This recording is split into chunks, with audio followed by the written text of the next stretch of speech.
Hello दोस्तों, एस्ट्रोशॉक star में आपका स्वागत है।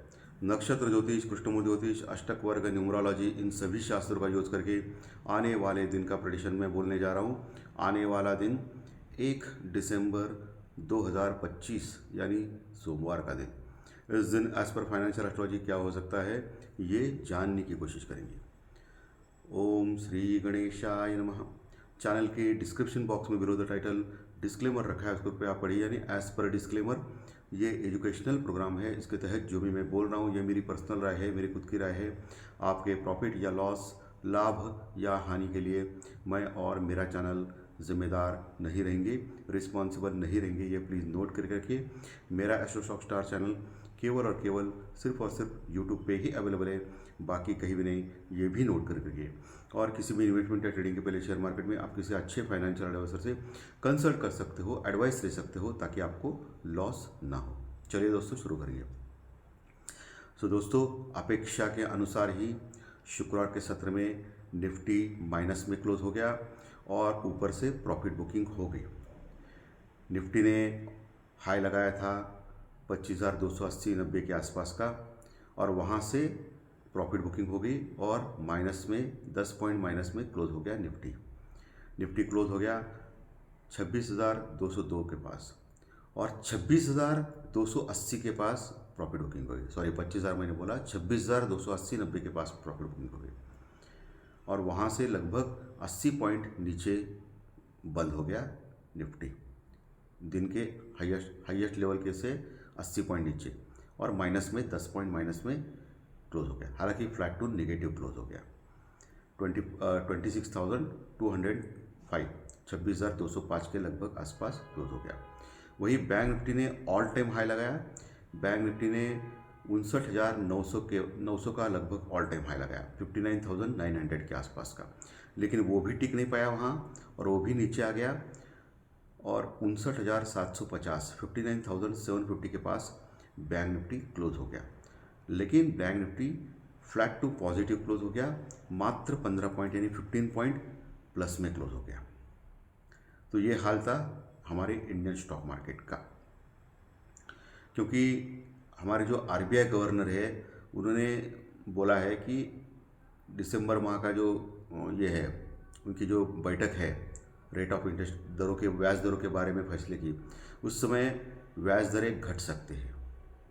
और ये बढ़िया पॉजिटिव न्यूज़ थी, जो पिछले 2-3 दिन से लगातार हमारा भारतीय मार्केट ऊपर जा रहा है, स्पेशली बैंक निफ्टी जा रहा है। और यही बात अमेरिका में है। अमेरिका में माना यह जा रहा है कि दिसंबर मंथ यानी अगले मंथ की जो पॉलिसी फेड की बैठने वाली है, उस समय ब्याज दरों में कटौती हो सकती है अमेरिका में। और इसी के लिए शुक्रवार के सत्र में अमेरिकन मार्केट ज़बरदस्त प्लस में क्लोज हो गया, लगभग 300 पॉइंट, 300 पॉइंट प्लस में क्लोज हो गया। गुरुवार के दिन तो छुट्टी थी उनको, लेकिन शुक्रवार के दिन बहुत ही अच्छी तेज़ी से प्लस में क्लोज हो गया अमेरिकन मार्केट। हालांकि नैस्डैक इतना कुछ खास नहीं था, लेकिन ठीक ठाक था। अभी सबकी निगाहें दिसंबर मंथ में, इंडिया हो या अमेरिका हो, सबकी निगाहें दिसंबर मंथ में जो ब्याज दरों पे फैसला आने वाला है उसके ऊपर टिकी है। बाकी हमेशा की तरह भारत और अमेरिका के बीच में जो ट्रेड डील की जो होने वाली थी, जिसकी बातें पिछले 3-4 महीने से ट्रंप और हमारे प्रशासन कर रही है, वो अभी तक हुई नहीं है। हालांकि हमारा प्रशासन एकदम क्लियर है। उन्होंने ऐसा नहीं बोला कि अभी होगी, आज होगी, अभी होगी, ऐसा कुछ नहीं बोला, ये परफेक्ट है। लेकिन अमेरिका के ट्रंप के साहब जो है, वो उनका जो नेचर है आप सबको पता है। अभी होगी, कभी भी होगी, कौन से समय भी होगी, कुछ भी बात करता है। वो 3-4 महीने से बात कर रहे हैं कि ट्रेड डील होगी। ऐसा कुछ नहीं हुआ है, और वो एक अभी तक हैंगओवर है। बट इसके बावजूद भी हमारा मार्केट ज़बरदस्त तेज़ी कर रहा है, और हम लोग लगभग ऑल टाइम हाई के पास है। ऑल टाइम हाई तो वैसे 26,300 के ऊपर का है, लेकिन हम लोग ऑल टाइम हाई के पास लगभग है दोस्तों, ऐसा मान सकते हैं। 26,300 के ऊपर का ऑल टाइम हाई, लेकिन ऑल टाइम हाई है लगभग। ये तेज़ी जो है वो कम्प्लीटली डोमेस्टिक इन्वेस्टर्स और जो हमारे जो ट्रेडर्स हैं उनके कारण हो गई है।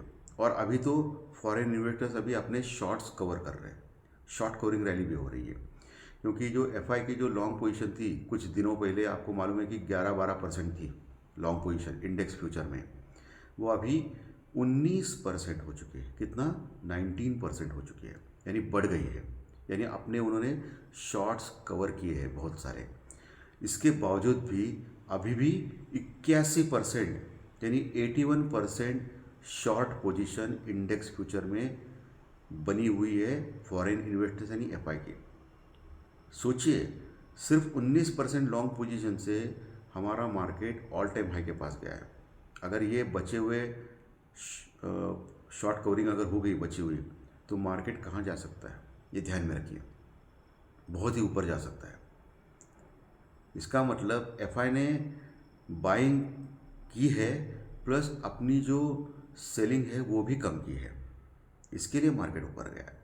अगर एफआई अपनी बाइंग नहीं करता था और सेलिंग भी जारी रखता था तो हम लोग ऊपर नहीं जा सकते।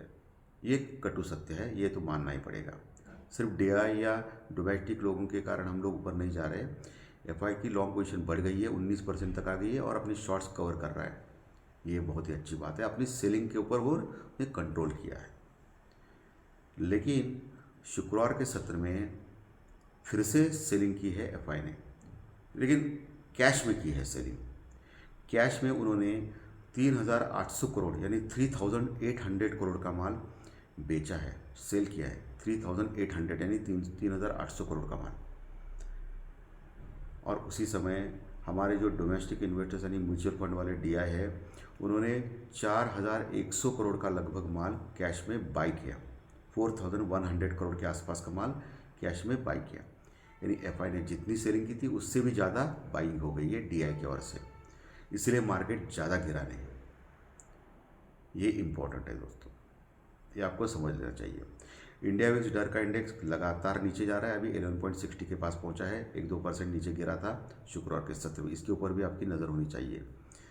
पुट कॉल रेशो वही है, एक के ऊपर एक, कंफर्टेबल है, कोई समस्या नहीं है, तेज़ी के लिए अनुकूल है। लेकिन ब्रेंट क्रूड ऑयल अचानक बढ़ गया है, अभी वो $66 के आसपास चल रहा है। ऊपर का लेवल आपको पता है $68 का। जैसे ही वो $68 के ऊपर निकलता है और लगातार 2 दिन क्लोज करता है, तो हो सकता है ब्रेंट क्रूड ऑयल $72 तक पहुंचे। नीचे का तो आपको मालूम है $62 का लो, उसके नीचे नहीं जा रहा है। 62 to 68 इस $6 के रेंज में घूम रहा है ब्रेंट क्रूड ऑयल पिछले कई महीनों से। और वही सोना भी तेज़ी में है, सोना भी लगभग ऑल टाइम हाई के पास है। 24 कैरेट जो प्योर गोल्ड है उसका अभी चल रहा है 1,30,000 के आसपास का, 1,30,000 का कल का रेट लगभग था, 1,28,000 30,000 के आसपास का। यानी सोना भी नीचे जाने के लिए तैयार नहीं है, ये आपको ध्यान में रखना है। इतनी इकोनॉमी स्ट्रांग है, सब कुछ चल रहा है, लेकिन सोना नीचे नहीं जा रहा है। तो ये आपको ध्यान में रखना है कि सोना आगे बहुत जा सकता है। अगर थोड़ा सा डिप मिला वर्ल्ड मार्केट में तो सोने का रेट कहाँ जाएगा, 1,50,000 तक आराम से जा सकता है आने वाले समय में। ये आपको ध्यान में रखना है, इसके ऊपर नज़र रखनी है। बाकी बहुत सारे एजेंसीज, रेटिंग एजेंसीज ने जताया है कि हमारा भारतीय स्टॉक मार्केट इंडिया का जो ग्रोथ है, इकोनॉमिकल ग्रोथ यानी जीडीपी, वो बहुत ही ज़बरदस्त 8 के ऊपर जाने वाला है। सो ये भी एक उत्साहवर्धक चीज़ है हमारे इंडियन स्टॉक मार्केट के लिए तेज़ी करने के लिए। ये भी एक अच्छी बात है हमारे भारतीय स्टॉक मार्केट के लिए। बाकी कोई बड़ी न्यूज़ तो इंटरनेशनल मार्केट से नहीं है, वही रशिया यूक्रेन का तो वॉर चल रहा है, उसमें कोई फ़र्क नहीं पड़ा है। बाकी ठीक ठाक है, कोई समस्या नहीं है अभी तक। बिहार में तो अभी एनडीए जीत गया है तो कोई प्रॉब्लम नहीं है। सो सभी एकदम एक साथ गुड न्यूज़ आ गई है, इसलिए ऑल टाइम हाई लगाया हमारे इंडियन स्टॉक मार्केट में, भारतीय स्टॉक मार्केट। ये आपको ध्यान में रखना है। अभी कौन से इम्पोर्टेंट लेवल्स है जो मंडे यानी कल के लिए इम्पोर्टेंट रहेंगे, 1 तारीख के लिए, 1 दिसंबर कल है, ये दिसंबर माह का पहला दिन है। कल वही लेवल है 26,000 26,050, ये इम्पोर्टेंट सपोर्ट रहेंगे नीचे के। 26,000 26,050, अभी 26,205 के आसपास क्लोज हो गया है। 26,205 के आसपास क्लोज हो गया है निफ्टी। तो 26,000 26,050 इम्पोर्टेंट लेवल है। 26,000 का लेवल ब्रेक किया तो फिर 25,800 850 25,900 ये इंपॉर्टेंट सपोर्ट रहेंगे। नीचे 25,800, 850, 25,900। ऊपर का लेवल ऑल टाइम हाई का लेवल आपको तो पता है 26,300, 350 के आसपास का लेवल, यानी 26,300 का लेवल, वो एक इम्पॉर्टेंट रेजिस्टेंस रुकावट लेवल कल के लिए बन सकता है। 26,300, 350 का लेवल ये एक बड़ा रेजिस्टेंस है, वहाँ कॉल राइटिंग हो गई है। क्यों? क्योंकि वहाँ इम्पोर्टेंट लेवल भी है प्लस ऑल टाइम हाई का लेवल भी है 26,300 के आसपास का। सो जैसे ही 26,350 के ऊपर निकलता है निफ्टी 26,350 के ऊपर और टिकता है 15-20 मिनट, तो फिर से शॉर्ट कवरिंग रैली आ सकती है और मार्केट फिर ऊपर जा सकता है। 26,500 के आसपास अग्रेसर हो सकता है आने वाले दिनों में। 26,500 एक साइकोलॉजिकल लेवल है, 26,500 का लेवल, जो आपको ध्यान में रखना है, जो इंपॉर्टेंट रेजिस्टेंस रुकावट लेवल हो सकता है आने वाले दिनों में, क्योंकि वहाँ कॉल राइटर्स है बड़े लेवल पे, तो आपको ध्यान में रखना है। वहाँ से फिर नीचे मार्केट आने के चांसेस है। और 26,300, 350 भी ऑल टाइम हाई का लेवल, इंपॉर्टेंट रेजिस्टेंस रुकावट लेवल रहेगा कल के लिए। बैंक निफ्टी ने 59,900 का ऑल टाइम हाई लगाया था कल के सत्र में, 15,900 का। सो नीचे अभी 59,500 स्ट्रॉन्ग सपोर्ट है, 59,500। उसके नीचे अगर जाता है तो ही वीक हो जाता है, ख़राब हो जाता है। 59,500 के नीचे गया तो 59,300 और 59,000 ये इंपॉर्टेंट लेवल रहेंगे कल के लिए बैंक निफ्टी में। ऊपर का लेवल अभी 59,900 का जो ऑल टाइम हाई लगाया था शुक्रवार के सत्र में, वो एक रजिस्टेंस रिकॉर्ड लेवल का काम कर सकता है। उसके ऊपर निकलता है तो 60,000 का लेवल, 60,000, 60,050, 60,000, 60,100 के आसपास एक बड़ा रजिस्टेंस रिकॉर्ड लेवल दिख रहा है, जो साइकोलॉजिकल बड़ा लेवल भी है। 60,000 प्लस कॉल राइटिंग का एरिया है, कॉल राइटर्स यानी मंदी करने वाले लोग, वहाँ से फिर नीचे आने का खतरा ज़्यादा है मार्केट में। तो आपको ये चीज़ आपको ध्यान में रखना है। 60,000 का लेवल साइकोलॉजिकल है, वहाँ से एक बार के लिए मार्केट नीचे आने का चांसेस ज़्यादा है बैंक निफ्टी में। ओके, चलिए अभी ज्योतिष शास्त्रीय प्रेडिक्शन के ऊपर आते हैं। फाइनेंशियल एस्ट्रोलॉजी, नक्षत्र ज्योतिष, कृष्णमूर्ति ज्योतिष, अष्टक वर्ग, न्यूमरोलॉजी, इनके ऊपर मैं ये प्रेडिक्ट करता हूँ, प्रेडिक्शन देता हूँ, अनुमान देता हूँ कि क्या हो सकता है। कल है 1 तारीख, 1 तारीख यानी सूर्यदेव का अंक है, और कल सोमवार है चंद्रमा का दिन। तो ठीक है, एज पर न्यूमरोलॉजी इतना खराब नहीं है। चंद्रमा कल मीन राशि में रहेगा, मीन राशि में अंतिम चरण में रहेगा। मीन राशि बृहस्पति गुरु की राशि है, और बृहस्पति गुरु कर्क राशि में अपनी उच्च राशि में है, लेकिन बाल्यावस्था में है, यानी 1 डिग्री के आसपास है। 1 डिग्री के आसपास इतना कुछ खास प्रभाव प्लैनेट्स नहीं देते हैं। 30 डिग्री का जो एरिया होता है ग्रहों का, एक राशि का, उसमें 10 डिग्री के ऊपर जो राशि में अगर कोई प्लैनेट होता है तो वो स्ट्रांग होता है। कब तक? 25 डिग्री तक, 25 डिग्री तक। 25 डिग्री के बाद फिर वो वृद्ध कहलाता है, यानी बूढ़ा कहलाता है, तो कुछ फ़ायदा नहीं उसका, उसकी ताकत नहीं होती। यानी बाल्य और वृद्ध, उसके बीच में जो 10% से लेकर 25% तक रहते हैं प्लैनेट्स किसी राशि में, डिग्रीज में, वो स्ट्रांग होता है। सो यहाँ बृहस्पति गुरु 1 डिग्री में है, सो बाल्यावस्था में इतना स्ट्रांग नहीं रहेगा। और यहाँ मीन राशि में चंद्रमा रेवती नक्षत्र में रहेंगे।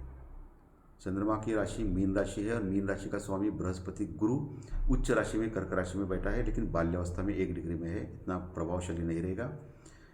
चंद्रमा मीन राशि में, रेवती नक्षत्र जो बुध का नक्षत्र है वहाँ है, और बुध आज के दिन यानी 30 तारीख को मार्गी हो रहे हैं। अभी तक वक्री अवस्था में थे, और इस चैनल ने पिछले 5 सालों में एक सिद्धांत किया है, एस्ट्रो स्टॉक प्रेडिक्शन चैनल ने या एस्ट्रो स्टॉक स्टार चैनल ने, कि जब जब बुध वक्री होता है तब तक मार्केट 1 साइडेड ऊपर या 1 साइडेड नीचे जाता है। ये सिद्धांत केवल और केवल इसी चैनल के द्वारा प्राप्त हो गया आपको। मुझे नहीं लगता, या 100% मैं कंफर्म हूँ कि पिछले 5 सालों में हम लोगों ने कई बार प्रेडिक्ट किया था कि बुध वक्री होने के बाद क्या होता है, और इस बार देखिए बुध जब वक्री हो गया था तब से मार्केट लगातार ऊपर ही जा रहा है, और ऑल टाइम हाई भी लगाया। कितना ज़बरदस्त प्रेडिक्शन था ये बुध वक्री का, इस चैनल के द्वारा हम लोगों ने किया था। और क्या चाहिए आप लोगों को। लेकिन दोस्तों आज 30 तारीख को बुध मार्गी हो रहा है, और जब बुध मार्गी होता है तब मार्केट अपने रेगुलर रोटेशन पे आता है। रेगुलर रोटेशन यानी ऊपर नीचे ऐसे टाइम पास के रेंज में आएगा। तो मुझे लगता है कि बुध मार्गी होने के बाद मार्केट टाइम पास कर सकता है, एक रेंज में अटक सकता है, और ऑप्शन राइटर्स यानी कॉल राइटर्स और पुट राइटर्स इसका फ़ायदा ले सकते हैं। ये आपको ध्यान में रखना है। ओके, सो आने वाले दिनों में आपको थोड़ा संभल के रहना है। जो कॉल और पुट ऑप्शन बाय करते हैं उनको लॉस हो सकता है ऑप्शन प्रीमियम डिके होने के कारण। सो मार्केट एक रेंज में फंस सकता है, टाइम पास कर सकता है।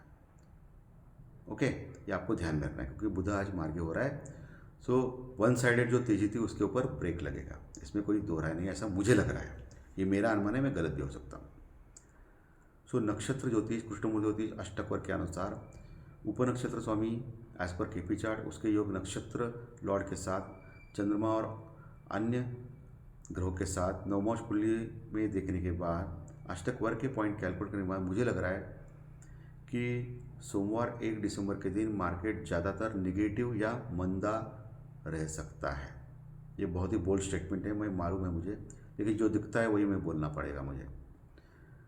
निगेटिव या मंदा रह सकता है, लेकिन यहाँ अष्टक वर्ग के पॉइंट अच्छे आ रहे हैं, जो इम्पोर्टेंट 24 पॉइंट्स रहते हैं उसके ऊपर आ रहे हैं। सो हो सकता है मार्केट एक बार के लिए ऊपर जाए, ऊपर के जाने के बाद इम्पोर्टेंट लेवल से वो गिर सकता है, प्रॉफिट बुकिंग के कारण नीचे आ सकता है। ये आपको ध्यान में रखना है। ओके, सो ऊपर के लेवल से मुझे लगता है कि मार्केट टिक नहीं पाएगा, निगेटिव या मंदा ऊपर के लेवल से हो सकता है नीचे आ सकता है मार्केट, ऐसा मेरा अनुमान है, प्रेडिक्शन है कल सोमवार के लिए। एस्ट्रोलॉजिकल टाइम जो है वो आपको वॉच करना है सुबह और दोपहर के बाद भी, उस समय ट्रेंड का पता चलेगा आपको, उसके अनुसार आप काम कर सकते हो। ठीक है, चलिए अभी चंद्र राशि के अनुसार ये दिन कैसा जा सकता है इसके बारे में डिस्कस करिए।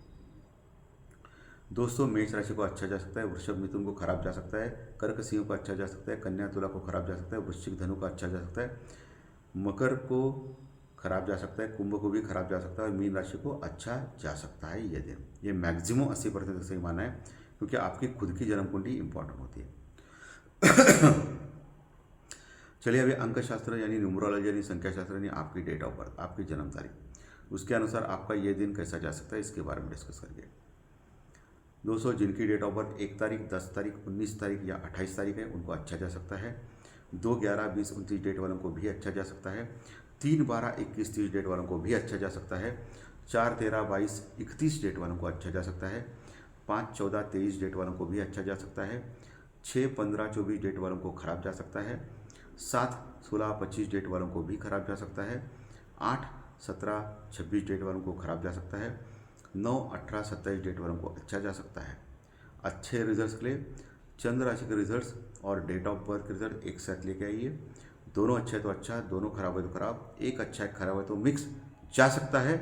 जाने वाला ऐसी कोई भी गारंटी इस चैनल के ऊपर नहीं मिलती है, क्योंकि मैं हमेशा बोलता हूँ ज्योतिष शास्त्र प्रेडिक्शन हो या टेक्निकल डाटा हो, ये दिशा दर्शक शास्त्र है।